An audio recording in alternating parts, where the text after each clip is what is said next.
Good evening.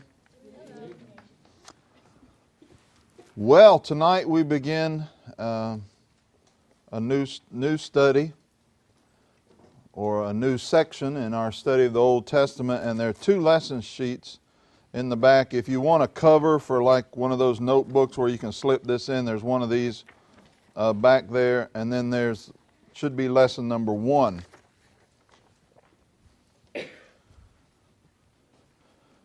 Lesson number 1 is two-sided. There's the front and back. So be sure that your lesson has printing on both sides. If not, then it was a dud and you need to get another one. One thing that I'd like to do, if someone would like to take this on as a project, they have rolls of paper about this tall. I'm not sure how long they are, but I'd like to make a timeline, maybe stretch it across these two, or maybe on one of the other walls. But I'd like to make a timeline for the divided kingdom so we can keep straight the kings, and we'll have a top and a bottom for the northern and southern kingdom, and that way as we go through the study we can write on the timeline different events, different kings, not only biblical events, but we could mark on it some world history events that to keep things in context. So if you'd like to take that on, please get with me afterwards, and we'll set that up. This is the study of the divided kingdom. We're going to begin in 1 Kings chapter 12. And it's going to study the kingdom dividing under Rehoboam to the ultimate carrying away of the southern kingdom in 586 BC under Nebuchadnezzar's invasion.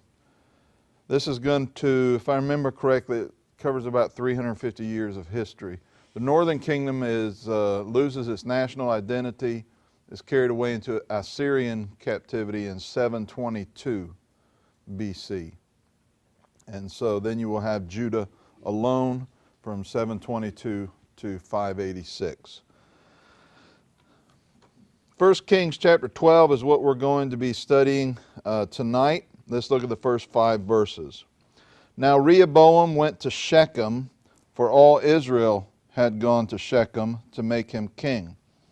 So it was when Jeroboam the son of Nebat heard it, he was still in Egypt, for he had fled from the presence of King Solomon, and he had been dwelling in Egypt, that they sent and called him.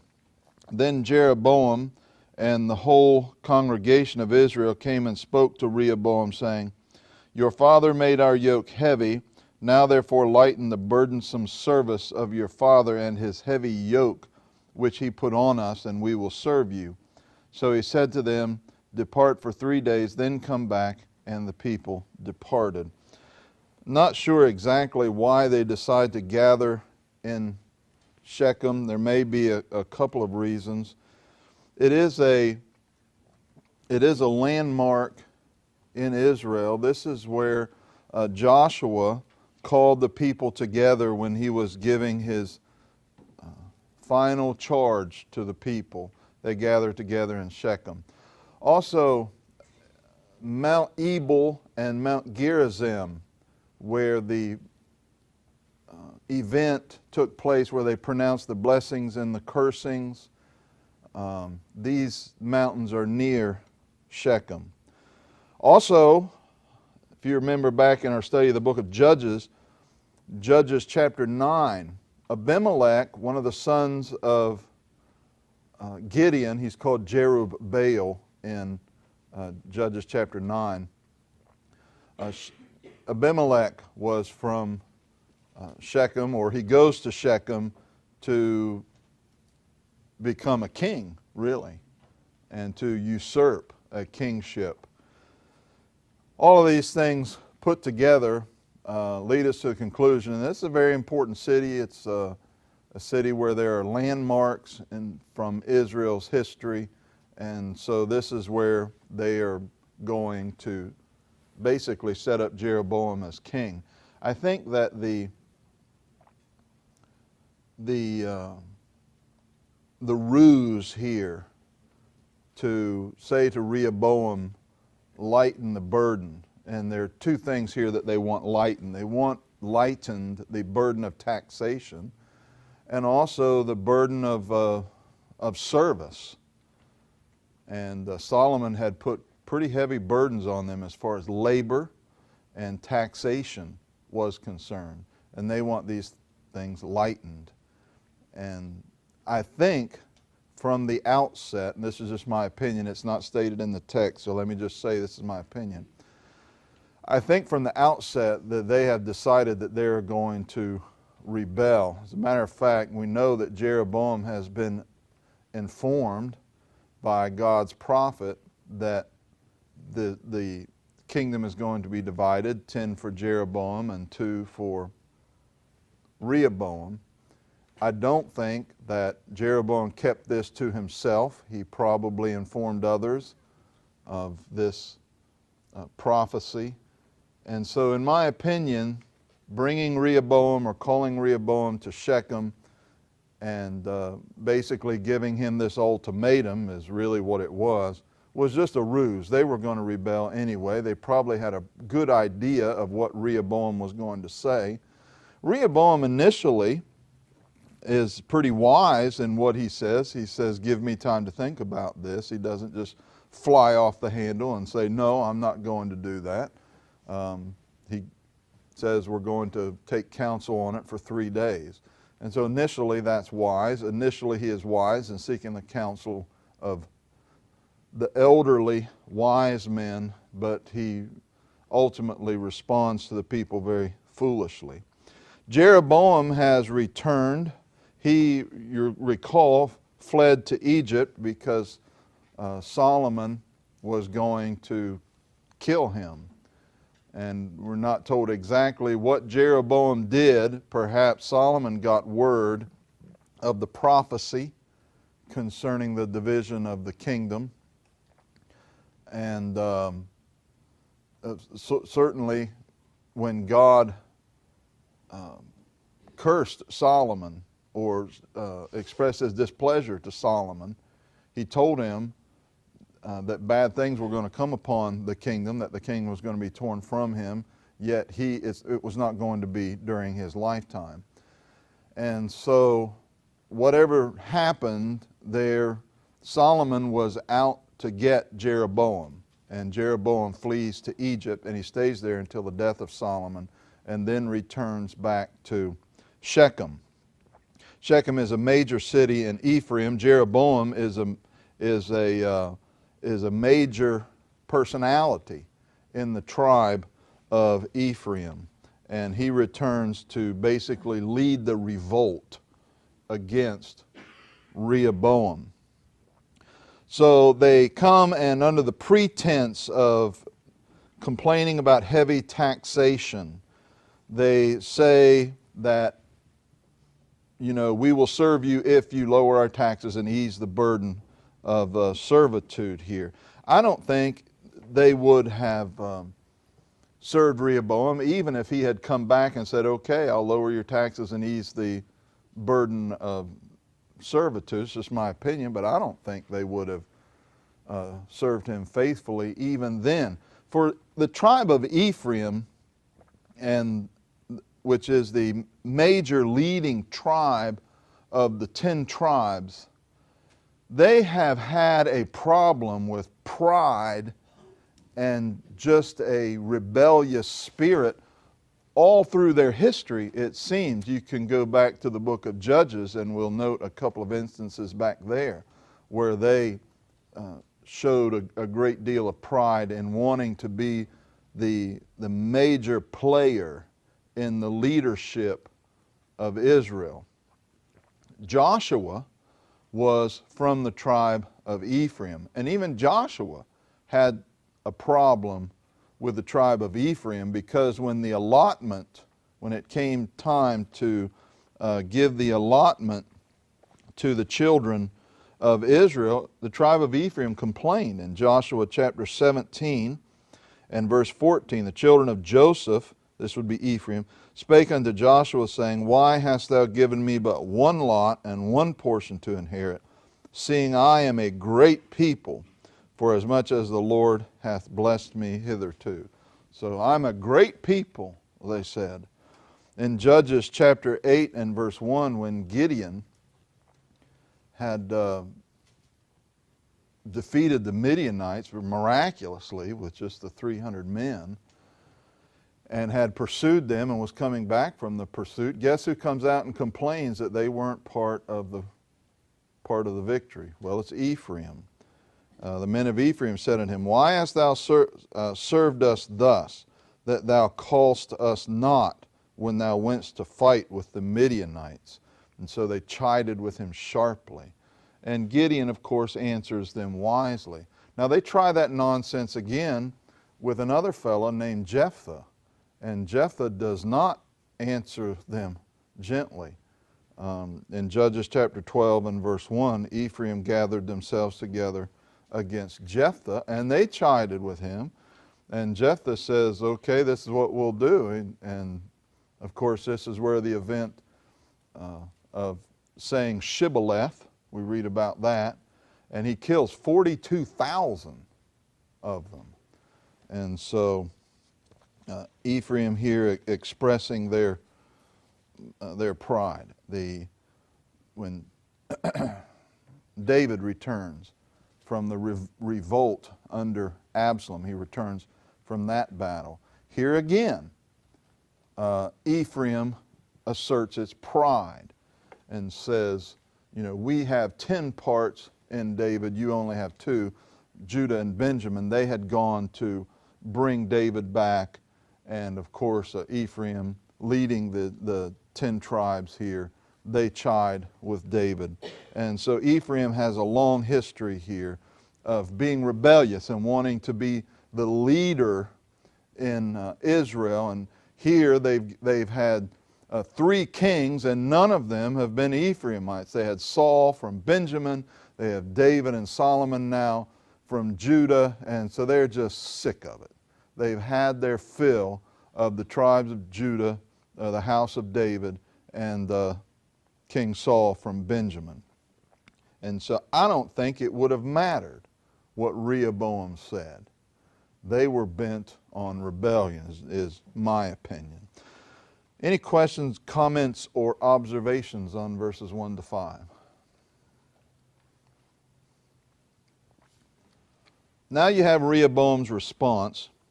Beginning in verse 6, let's read through verse 15. Then King Rehoboam consulted the elders who stood before his father Solomon while he still lived. And he said, How do you advise me to answer these people? And they spoke to him, saying, If you will be a servant to these people today, and serve them and answer them, and speak good words to them, then they will be your servants forever. But he rejected the counsel which the elders gave him, and consulted the young men whom he had grown up with, who stood before him. And he said to them, What counsel do you give? How should we answer this people, who have spoken to me, saying, Lighten the yoke which your father put on us?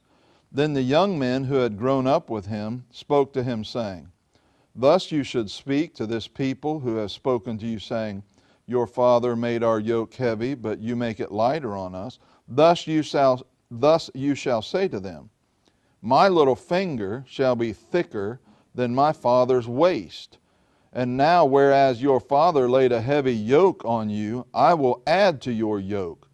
My father chastised you with whips, but I will chastise you with scourges. So Jeroboam and all the people came to Rehoboam the 3rd day as the king directed, saying, Come back to me the 3rd day. Then the king answered the people roughly, and rejected the counsel which the elders had given him. And he spoke to them according to the counsel of the young men, saying, My father made your yoke heavy, but I will add to your yoke. My father chastised you with whips, but I will chastise you with scourges. So the king did not listen to the people, For the turn of affairs was from the Lord, that he might fulfill his word, which the Lord had spoken by Ahijah the Shilonite to Jeroboam the son of Nebat. And so Rehoboam responds foolishly. The counsel of the older wise men is this: you need to lighten their load. You need to lighten the burden of taxation. You need to lighten the burden of servitude. And if you will be a servant to them, if you will lead by service, then they will be a servant to you forever. Now, the counsel of his buddies, his pals, his chums that he grew up with was, you need to just turn the screws even tighter on the people. Well, they're just a bunch of rebels, and you better get a handle on this before they get the better of you. And so tell them that your little pinky is going to be thicker and heavier than your father's waist.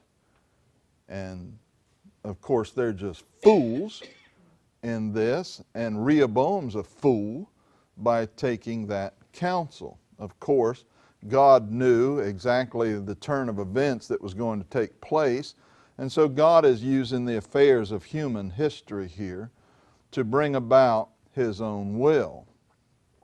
Nevertheless, this is not an excuse, or it does not excuse Rehoboam's poor leadership and his foolishness in governing the people in this way, or making these decisions. Rehoboam had already made up his mind before he ever went and talked to his pals. When the counsel of the older wise men was given, he rejected it out of hand. What does this tell us? Well, Rehoboam's a type of man that he's already made up his mind. And what he's going to do is he's going to go around and he's going to ask people until he gets the answer he wants. And then he's going to be able to point to them and say, well, I was just following their advice. Have you ever known someone like that? Maybe we've acted that way sometimes. This is the advice, this is what we want to do.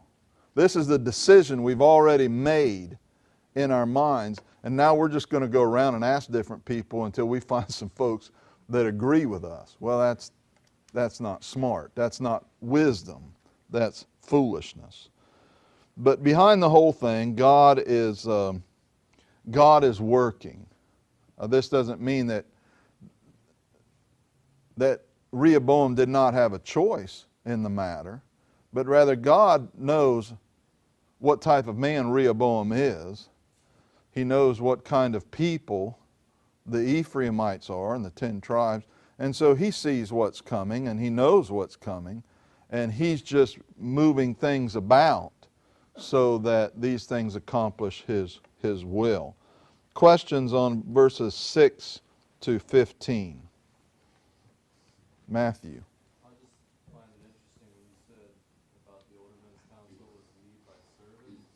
I thought about how Christ, led by being a servant to people, how he washed the disciples' feet, and how he just had. And you also think about David, how he had like a servant's heart before God. This is a strong theme throughout biblical history, that God's leaders and those that God chooses to be leaders are servants, and they had the hearts of servants.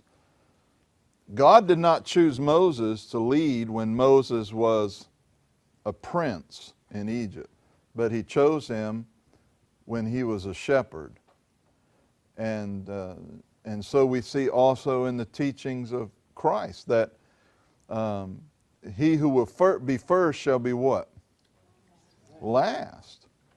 And when the disciples came to Jesus and said, who's going to be first? He said, well, he that's going to be the servant of all. And so instead of looking at a way to advance yourself and promote yourself, find a way to serve others.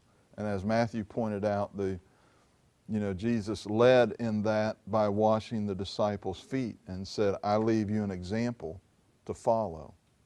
And so This is not just something that came along in the ministry of Christ. It is something that has been a quality of of the good leaders that God has chosen throughout biblical history.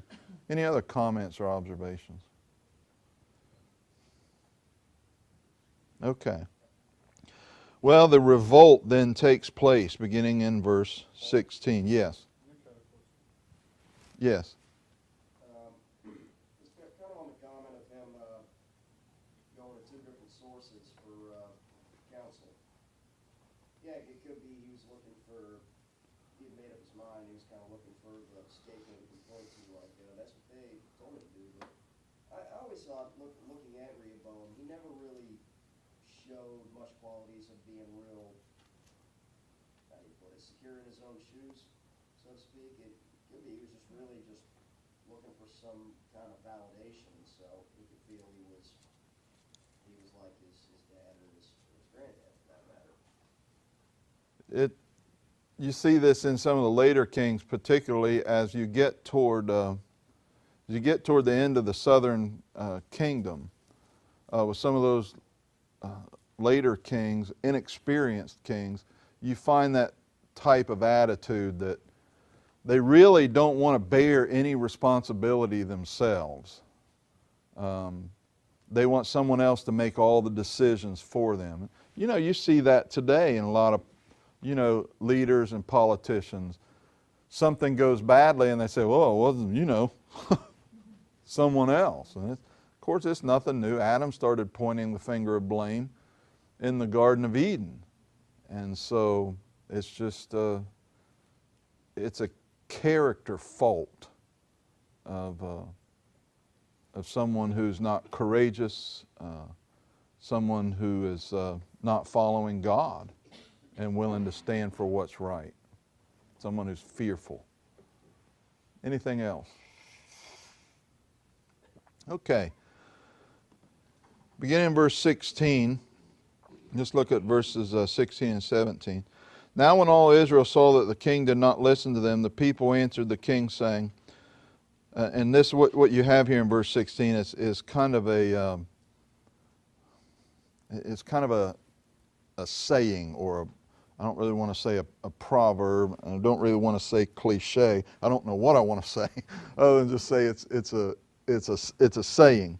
What portion do we have in David? We have no inheritance in the son of Jesse. To your tents, O Israel. Now see to your own house, O David. It's kind of a battle cry, or you've probably seen in movies or maybe read in history book, storm the gates, or down with the tyrant, or something like this. It's a saying along those lines. It's a battle cry. And so they have issued their battle cry, and Israel departed to their tent. But Rehoboam is not going to just let this go. Verse 17, he reigned over the children of Israel who dwelt in the cities of Judah. Then King Rehoboam sent Adoram, who was in charge of the revenue. And that tells you right there, Rehoboam's not the sharpest knife in the drawer.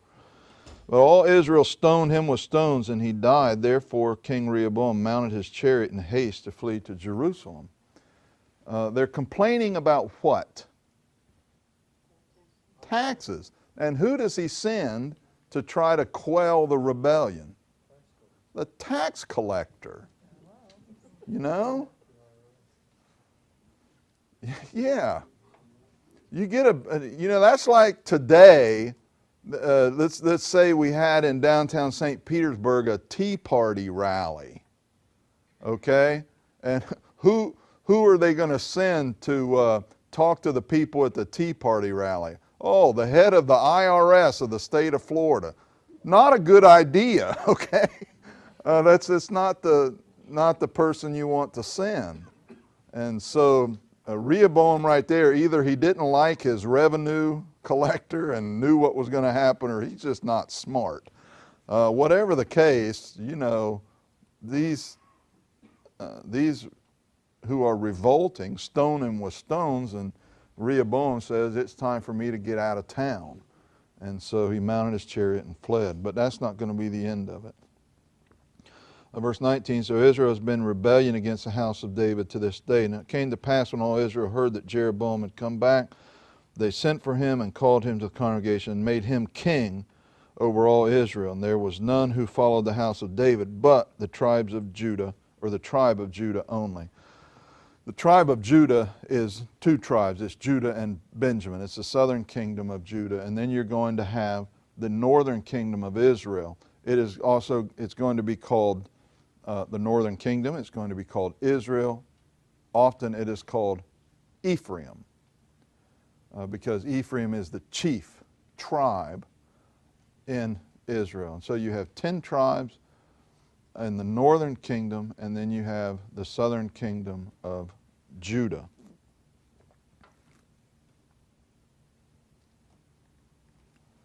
So those are the tribal lines along which the nation is divided. Now, Rehoboam assembles 180,000 soldiers. This is not just anyone. Verse 21 says they are chosen men who were warriors to fight against the house of Israel, that he might restore the kingdom to Rehoboam, the son of Solomon. Now, before you think, well, it's just 2 tribes against 10. Well, think about the tribe from which he's mustering this army. King Solomon was from the tribe of Judah. King David was from the tribe of Judah. And most of David's soldiers were from what tribe? His most faithful soldiers were from Judah. And you know, David's army was nothing to sneeze at. They conquered the Philistines. They pretty well conquered the land of Canaan and brought about the peace whereby Solomon was able to have peace throughout his 40 years of reign. So these are chosen men, warriors. They're cut out of the same cloth that David's army was cut out of. And so this is not an army here to just discount offhand and say, well, it's 2 tribes against 10. This is an army that probably could have got the job done. And so God sends the prophet Shemaiah to put a stop to this. Verse 22, the word of the Lord came to Shemaiah, the man of God, saying, speak to Rehoboam, the son of Solomon, king of Judah, to all the house of Judah and Benjamin, and to the rest of the people, saying, thus says the Lord, you shall not go up nor fight against your brethren, the children of Israel. Let every man return to his house, for this thing is from me. Therefore they obeyed the word of the Lord and turned back according to the word of the Lord. You know, when you read over this, you need to think about the man Shemaiah, the prophet, the man of God, Shemaiah. How many had he assembled to go to war? 180,000. And after this rebellion, after the news of this gets back, I imagine that they're itching for a fight, that they're ready to go. Now, how would you like to be in Shemaiah's shoes? Not really an envious place to be. You have 180,000 and Rehoboam and Shemaiah. And Shemaiah is going to go and say, don't go fight. God says don't go up and fight, for this thing is of God. God has brought these events to pass. And Shemaiah, I think, is a very admirable prophet because we don't read of any hesitation on his part. He goes and he says to Rehoboam, this is the message, and you're not going to go and fight, for this thing is of God. And to his credit and to the credit of the army and whatever generals were serving at the time, they stand down and they don't go fight. And I think that's an admirable quality. We're going to see that for the first few years of Rehoboam's reign, there seems to be faithfulness to Jehovah here. And I think that is to his credit. Beginning in verse 25 and continuing through verse 33, you have the sin of Jeroboam. And that, when I say that, it's almost an understatement, the sin of Jeroboam. I put in my computer, in my Bible program, in quotation marks, this statement: made Israel to sin, because that is often used in reference to Jeroboam. Jeroboam who made Israel to sin. And so I put that search phrase in my Bible program, and I came up with 17 responses. I think there's a total of 21, but it's not that same phrase. But that phrase, made Israel to sin, in reference to Jeroboam, occurs 17 times. The phrase who made Israel to sin, I think, is 9 times. But in the rest of 1 Kings and throughout 2 Kings, 17 times it says about Jeroboam that he made Israel to sin. And so, we put under the heading here, or we look at verses 25 to 33, the heading, the sin of Jeroboam. That is a huge statement, because it is not only a sin of Jeroboam, it is to such a magnitude, or of such a magnitude, that for the next over 200 years, Israel is going to be in complete rebellion against, not Rehoboam, it's going to be in rebellion against God. All because of a lack of faith and a rebellious spirit of this man, Jeroboam. And so, it seems here, we see verse 25, Jeroboam built Shechem in the mountains of Ephraim and dwelt there. That's going to be his fortress. He went out from there and he built Penuel. That's going to be in the Transjordan area, if I'm not mistaken. So he's building fortresses. I was reading about the construction of Penuel, that probably why Jeroboam built that fortress city, or that another capital city. He had spent many years in Egypt. And of course, I think it's 5 years down the road from these events, Egypt is going to have some campaigns into Israel. And the book I was reading speculated that perhaps Jeroboam knew what was brewing down in Egypt, and so he built this other capital city in case he needed to flee there. Maybe, maybe not, don't know. But I thought I'd just throw that out there. You don't have to pay anything extra for it. Jeroboam said in his heart, now the kingdom may return to the house of David. Now that is a statement that reflects a complete lack of faith on his part. Because what had God already said to Jeroboam in chapter 11? Beginning in verse 29, you have Ahijah the Shilonite, the prophet, met him on the way.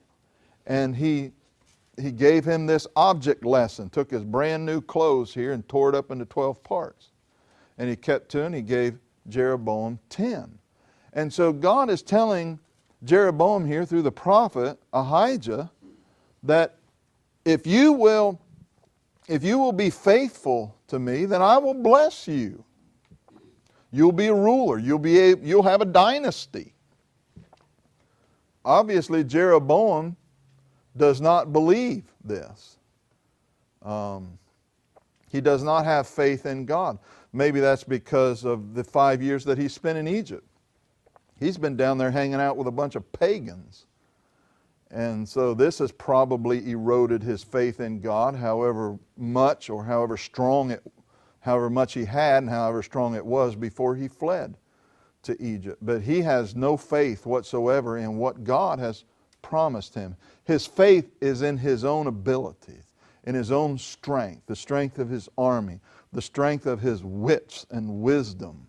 And so he says, here's what I'm going to do. And he sets up a false system of religion because he's fearful that when the Israelites go to Jerusalem to worship as they are commanded to do, even though the kingdom is divided, those Jews in the northern kingdom are not exempt from following the law of Moses, part of which says you need to go to Jerusalem 3 times a year to worship. Well, Jeroboam's thinking, okay, now Jerusalem, that's the capital city of the southern kingdom. That's where Rehoboam is. And they're going to go down there and they're going to start hearing these sermons by those priests and the Levites about how Rehoboam's the legitimate king, and we just can't have that. And so he sets up a false system of religion. It's not a false religion per se, because it is not the worship of pagan deities. It is, I guess technically we would say it is a false system of worship of Jehovah. They're very similar, or if not identical in some ways, to what Aaron did at the foot of Mount Sinai when he made the golden calf there. It wasn't a worship of the golden calf per se. It was a worship of Jehovah, and the golden calf being an outward symbol of that deity which brought them out of Egyptian bondage. And that's the type of worship that Jeroboam is setting up here. And so it's a false system of religion. And so he sets this up under the pretense of convenience. He says, well, let's begin reading here in verse 27.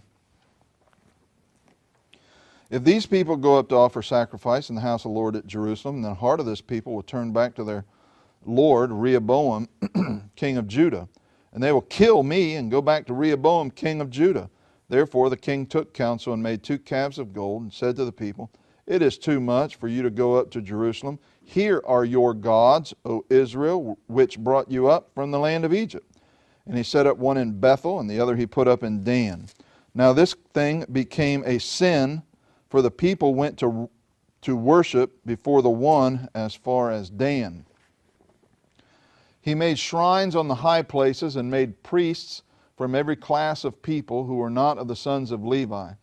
Jeroboam ordained a feast on the 15th day of the 8th month, like the feast that was in Judah, which would be in the 7th month, and offered sacrifices on the altar. So he did at Bethel, sacrificing to the calves that he had made. And at Bethel he installed the priests of the high places which he had made. So he made offerings on the altar which he had made at Bethel on the 15th day of the 8th month, in the month which he had devised in his own heart. And you need to underline that. In the month which he had devised, where? In his own heart. This didn't come out of Scripture. And he ordained a feast for the children of Israel and offered sacrifices on the altar and burnt incense. So there are primarily 4 here deviations, or 4 changes that he makes. But before we get into that, let's just explore this a little bit, the pretense that Jeroboam uses, because this is the pretense that is used today in denominationalism, which is basically a false religion. It's erroneous religion. In Isaiah chapter 30 and verse 10, Isaiah says concerning Israel, he says, say to the seers, see not, and to the prophets, prophesy not unto us right things. Speak unto us smooth things. Prophesy deceits. And so Jeroboam, from a worldly or fleshly point of view, here is pretty smart, because he's saying, hey, look, it's too hard, it's too cumbersome, it's too inconvenient for you to go all the way down to Jerusalem. Look, I've provided for you 2 places right here where you can come and worship or where you can go to worship. And you don't have to go all the way down to Jerusalem. And so it's more convenient. It's easier. In 2 Timothy 4:3-4, the time will come when they will not endure sound doctrine, but after their own lusts or after their own desires shall they heap up to themselves teachers having itching ears, and they shall turn away their ears from the truth, and they shall be turned unto fables. He changes, or he makes primarily 4 changes to the worship of Jehovah. First of all, he changes the symbols of the religion. Really, as far as the worship of Jehovah goes, they really only had one symbol. And I'm not sure that I would call that a symbol, but just for the sake of our discussion tonight, we'll say that it is. It's the Ark of the Covenant. And instead of having the Ark of the Covenant, he sets up 2 golden calves. And of course, this is just an outright breaking of the commandment to not have any graven images. Acts 20 and verse 4, thou shalt not make unto thee any graven image or any likeness of anything that is in heaven above, or that is in the earth beneath, or that is in the water under the earth.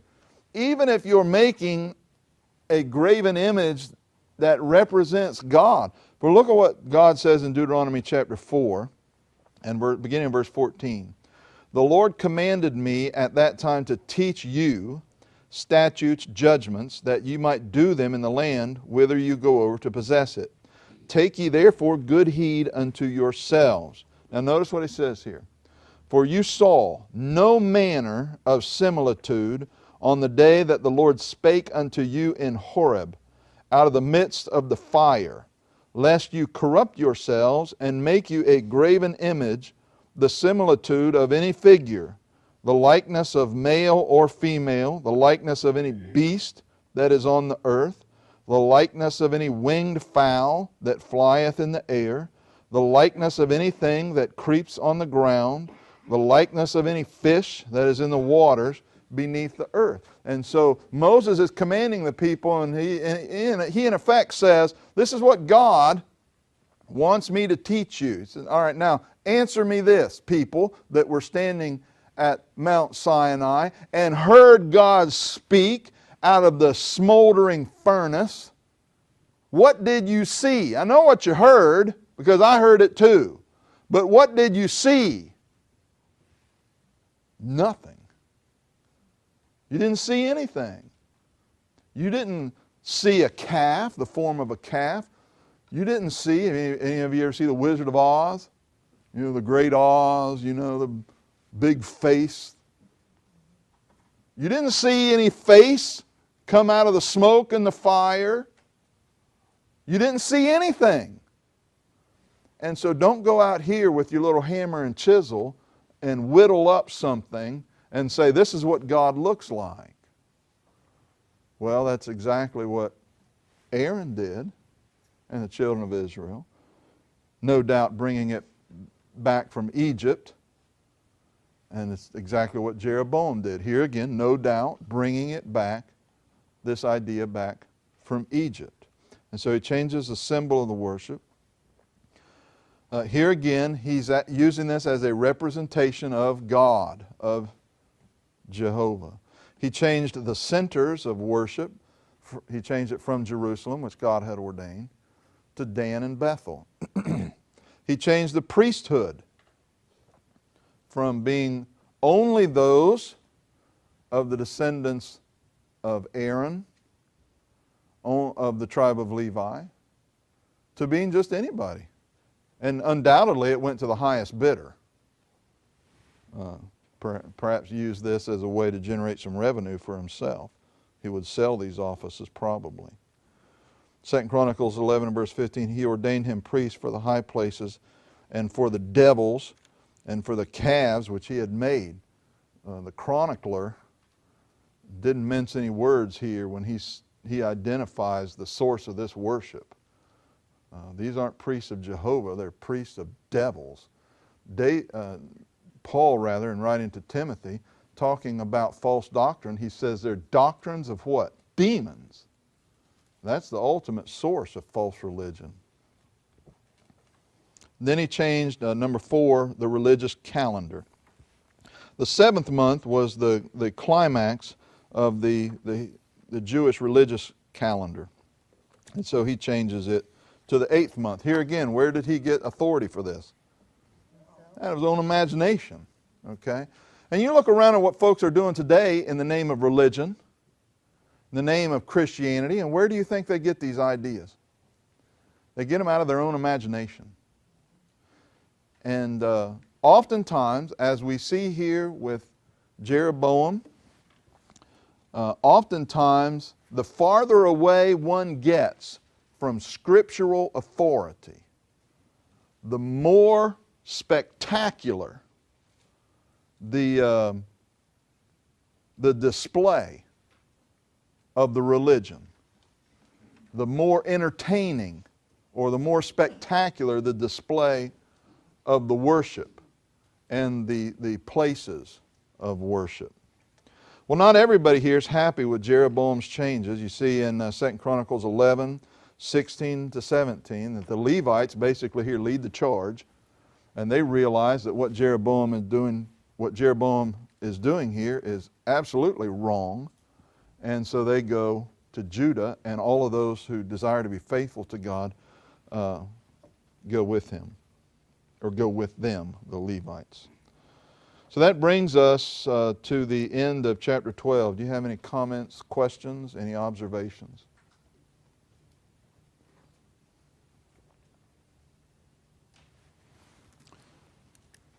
Okay, I'm going to ask my father-in-law, Paul Schultz, who's visiting with us tonight, if he'll lead us in a closing prayer, after which we'll be dismissed.